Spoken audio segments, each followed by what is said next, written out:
Compañeros, muy buenas noches. Ingeniero, muy buenas noches. Para darle continuidad a la unidad número 10, vamos a entrar en contexto con lo que es el tema de la viscosidad. Y la viscosidad dice que es la capacidad que tienen las moléculas de los líquidos para separarse o deformarse.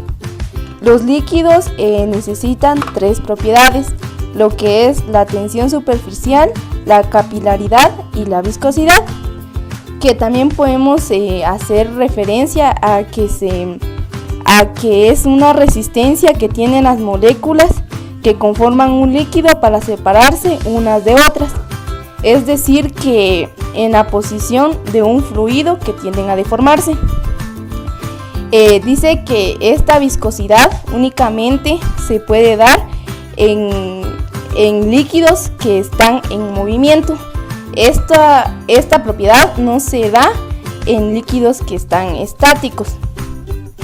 Para continuar, los tipos de viscosidad tenemos dos, lo que es la viscosidad dinámica o absoluta y la viscosidad cinemática. La viscosidad dinámica hace referencia a la propiedad del fluido mediante la cual éste ofrece resistencia al esfuerzo cortante. Se define a partir de la ley de viscosidad de Newton. Como podemos observar en la presentación, tenemos la fórmula donde Ft corresponde a la fuerza tangencial, la letra griega, viscosidad dinámica, por S, que es la superficie, V, que es la velocidad de una placa respecto a otra, y Y, que es el espesor de la lámina líquida. En el tema de la viscosidad cinemática, hace relación a que existe, valga la redundancia, una relación entre la viscosidad absoluta y la densidad.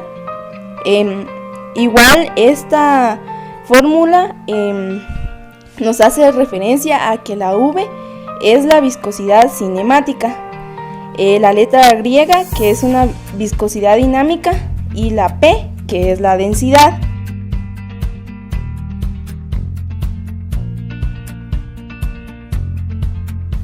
Hablando sobre las unidades de viscosidad, en estas unidades se trabaja lo que es el sistema sexagesimal y la unidad de viscosidad es el poise, nombre que se otorgó en honor al fisiólogo francés Louis Poise.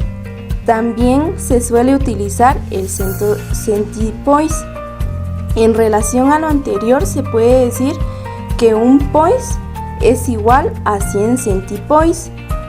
Un gramo que es igual a 1 gramo por centímetro por segundo. A su vez, esto es igual a 1 centipoise a 1 milipascal de segundo.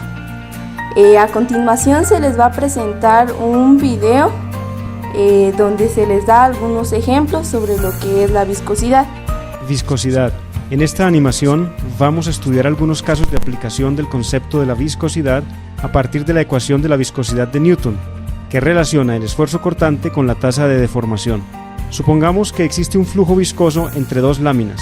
La lámina inferior está fija y la otra se mueve con respecto a la inferior por acción de un esfuerzo cortante a una velocidad v. A medida que se mueve la placa superior, el fluido que está en contacto con ella se desplaza a la misma velocidad, es decir, alcanza una velocidad v, mientras que el fluido que está en contacto con la placa inferior permanece adherido a esta. De esta manera se desarrolla un gradiente de velocidades a través del fluido, que interpretamos como una tasa de deformación con el espesor del fluido de V de Y. En nuestro ejemplo consideramos que el gradiente de velocidades es lineal, pero podría ser de diferentes formas. Caso 1. Vamos a analizar el caso de dos cilindros concéntricos separados entre sí por un espacio E, el cual se encuentra lleno de fluido. El cilindro exterior está estático, mientras que el interior gira a una velocidad angular W constante. La superficie lateral del cilindro interior desarrolla entonces una velocidad tangencial V. A medida que el cilindro se mueve, el fluido que está en contacto con su superficie se mueve a la misma velocidad v y desarrolla el gradiente de velocidad en el espacio e. La fuerza ejercida por el fluido sobre el cilindro interior está definida por el esfuerzo newtoniano de corte multiplicado por el área de contacto del cilindro con el fluido. Caso 2. Ahora vamos a analizar el caso de un cilindro que cae dentro de otro. Ambos cilindros son concéntricos. La separación entre ellos tiene un espesor E y está lubricada por un fluido. En este caso también se desarrolla un perfil de velocidad con un valor máximo en la cara del cilindro interior y cero en la del exterior. La solución de este problema se plantea a partir del equilibrio de fuerzas, donde el peso del cilindro interior que cae es contrarrestado por la resistencia del fluido lubricante. El cilindro se desacelera hasta alcanzar el equilibrio entre estas dos fuerzas, en cuyo punto la velocidad de caída es constante y se conoce como velocidad terminal. Caso 3. Finalmente vamos a analizar el caso de un disco que gira sobre una película de fluido de espesor E. Este caso es un poco diferente a los anteriores, puesto que la velocidad tangencial sobre la superficie de contacto del disco con el fluido no es un valor constante, sino que se incrementa con la distancia desde el centro del disco. Por esta razón, para encontrar la fuerza resultante es necesario integrar los efectos de los distintos perfiles con la distancia al centro. Esperamos que estos 3 ejemplos sirvan para identificar la forma como se calculan las fuerzas de corte ejercidas por los fluidos sobre superficies que están en contacto con ellos. Bueno, ahora vamos a hablar sobre la ley de Stokes o de Stokes. Esta ley fue derivada en el año 1851 por George Gabriel Stokes. Esta ley es aplicable, como lo dice ahí, en los sistemas donde las partículas son esferas no deformables ni mutuamente interactuantes, moviéndose en el seno de un fluido viscoso. Esto también se refiere a la fuerza de fricción que experimentan objetos únicamente esféricos, moviéndose de igual forma en un fluido viscoso. Un ejemplo es de cuando un cuerpo se mueve en caída libre en el vacío. Este se encuentra sometido solo a la acción de su peso. Entonces, su aceleración es constante, lo que equivale a g, que se verá en las fórmulas a continuación, y la velocidad aumenta proporcionalmente con el peso. Esto significa de que con el pasar del tiempo la aceleración va aumentando, ambas son proporcionales. A continuación se presenta el diagrama de cuerpo libre para un cuerpo que cae en un medio viscoso, donde P hace referencia a su propio peso. La letra E mayúscula hace referencia al empuje. Entonces ahí se puede decir de que además de su propio peso, el cuerpo es sometido a una fuerza denominada empuje, que esta va al sentido contrario que el peso. Por el solo hecho de encontrarse sumergido, ¿verdad? Además, si el cuerpo se mueve, aparecerá una fuerza viscosa que se le conoce como R. Esta se opone al movimiento del cuerpo. A diferencia de la fuerza de rozamiento dinámico entre dos superficies, esta fuerza viscosa es proporcional a la velocidad y depende también del tamaño y de la forma del cuerpo. A continuación se presenta que la fuerza viscosa puede expresarse según la ley de Stokes. Ahí se muestra la fórmula de la fuerza viscosa, donde N es el coeficiente de viscosidad del fluido, R es el radio de la esfera, porque como se habló al principio, esta ley se aplica únicamente para elementos esféricos, y V es la velocidad del fluido.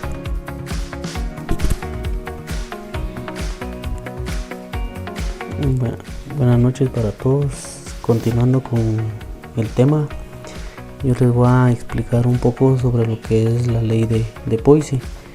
Dice que Leonardo Poisson nació en París el 22 de abril de 1797. Fue un médico fisiológico francés en 1840 y 1846 formuló el modelo matemático de la ley de Poisson. La ley de Poisson es una ley que determinadamente permite así que determinar el flujo laminar o estacionario. Se puede decir también de que es en sí el caso de fluidez suave, el caudal de un volumen está dado por la diferencia de presión de una presión dividida por la resistencia viscosa. La resistencia viscosa dice que depende linealmente de la viscosidad y la longitud, pero también tiene una dependencia de la cuarta potencia del radio, o sea que siempre va a estar expresada en su fórmula el radio en una cuarta potencia. Y como bien decíamos, la ley de Poisson únicamente es vinculado para determinar el flujo laminar, ¿verdad? Se dice también de que ese es el que gobierna el movimiento de un fluido adentro de un tubo, que es conocida como la ecuación de Poisson. Lleva en consideración la viscosidad, aunque en realidad ella es aplicable solo para los flujos no turbulentos, o sea, los flujos laminares, como les explicaba anteriormente, ¿verdad?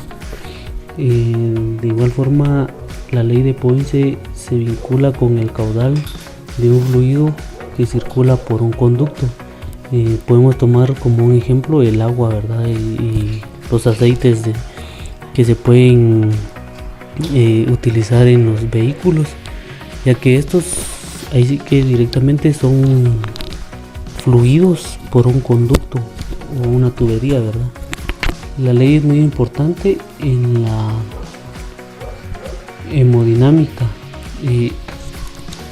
Como les estaba diciendo, la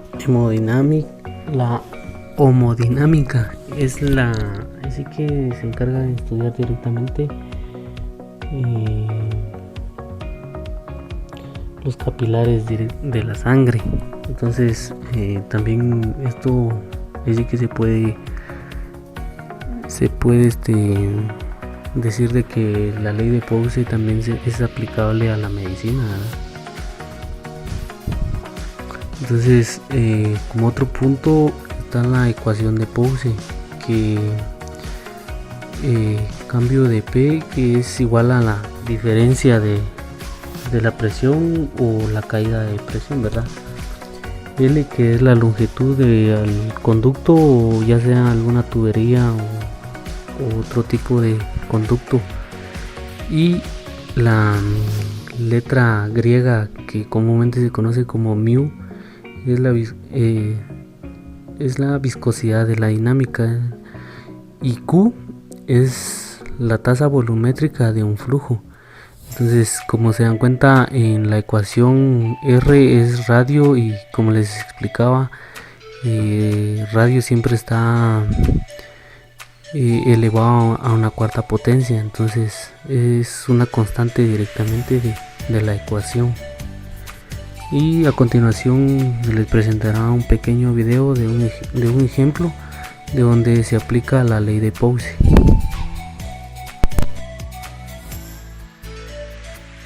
Hola, buenas tardes. Vamos a hacer un ejercicio de fluidos. Concretamente vamos a aplicar la ley de Poisson, que dice que entre los extremos de un tubo de 0,0006 metros de diámetro y 1 metro de longitud se aplica una presión, y si me dice que el caudal que fluye es tal, calculemos la viscosidad. Bueno, pues la ley de Poisson viene dada por una fórmula que dice que el caudal que pasa por una tubería es igual a la diferencia de presión por pi, por el radio de esa tubería a la cuarta dividido entre 8, el coeficiente de viscosidad y dividido por la longitud de esa tubería. El caudal nos dicen que es 3,5 por 10 elevado a menos 6 metros cúbicos por segundo. La diferencia de presión entre los dos extremos de la tubería es de 50.000 pascales. Pi por el radio, sabéis que es la mitad del diámetro, o sea 0,006 metros dividido entre 2, que elevaremos a 4. Y por último dividiremos entre 8 el coeficiente de viscosidad, que la viscosidad es lo que nos piden, por la longitud de la tubería, que es 1 metro. Entonces despejaremos de aquí el coeficiente de viscosidad, pasaría al otro miembro multiplicando y el caudal pasaría al denominador dividiendo, con lo que nos saldría un valor, despejando para el coeficiente de viscosidad, de 0,454 pascales por segundo, que serían las unidades del coeficiente de viscosidad o de la viscosidad. Normalmente para la viscosidad se emplea otra unidad, el poise o el centipoise. Un poise, que se representa mediante la letra P mayúscula, que sepáis que equivale a 0,1 pascal por segundo. Entonces podemos representar o expresar el resultado como 4, Ahora vamos con el punto número 3, el cual es la aplicación de la ecuación de Bernoulli. El principio de Bernoulli, también denominado ecuación de Bernoulli o trinomio de Bernoulli, describe el comportamiento de un fluido en reposo moviéndose a lo largo de una corriente de agua. Fue expuesto por Daniel Bernoulli en su obra Hidrodinámica en 1738 y expresa que en un fluido ideal, sin viscosidad ni rozamiento, en régimen de circulación por un conducto cerrado, la energía que posee el fluido permanece constante a lo largo de su recorrido.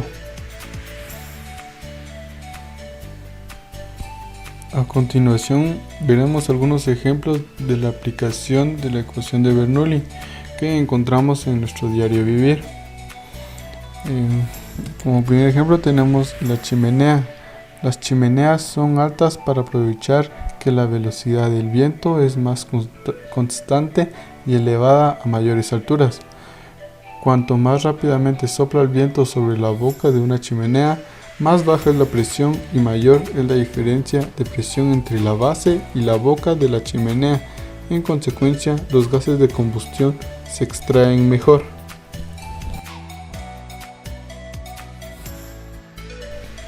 Pulverizador de insecticida. Como consecuencia, en la disminución de la presión aumenta la velocidad del fluido. Esto es dado ya que el pulverizador es un recipiente donde se almacena un líquido en la parte superior y permite expulsar el líquido en forma vaporizada o reducida a gotas muy finas. Otro ejemplo es la tubería. La ecuación de Bernoulli y la ecuación de continuidad también nos dicen que si reducimos el área transversal de una tubería para que aumente la velocidad del fluido que pasa por ella, se reducirá la presión. Otro ejemplo es la natación. La aplicación dentro de este deporte se ve reflejado directamente cuando las manos del nadador cortan el agua, generando una menor presión y una mayor propulsión. Carburador de automóvil. En un carburador de automóvil, la presión del aire que pasa a través del cuerpo del carburador disminuye cuando pasa por un estrangulamiento. Al disminuir la presión, la gasolina fluye, se vaporiza y se mezcla con la corriente de aire. Dispositivos de Venturi. En oxigenoterapia, la mayor parte de sistemas de suministro de débito alto utilizan dispositivos de tipo Venturi, el cual también está basado en el principio de Bernoulli. Continuando con los ejemplos, tenemos el de los pequeños orificios en la ducha. Yo creo que todos conocemos muy bien una ducha. Al conectar la ducha a una manguera, se puede observar cómo los chorritos de cada orificio tienen un mayor alcance que el chorro completo. La aviación. Este es nuestro último ejemplo. Los aviones tienen el extrados, o sea, la parte superior del ala o el plano más curvado, que el intrados, que es la parte inferior del ala o plano. Esto causa que la masa superior de aire, al aumentar su velocidad, disminuye su presión, creando así una succión que ayuda a sustentar la aeronave, generando una fuerza hacia arriba, y eso permite que el avión se mantenga en el aire.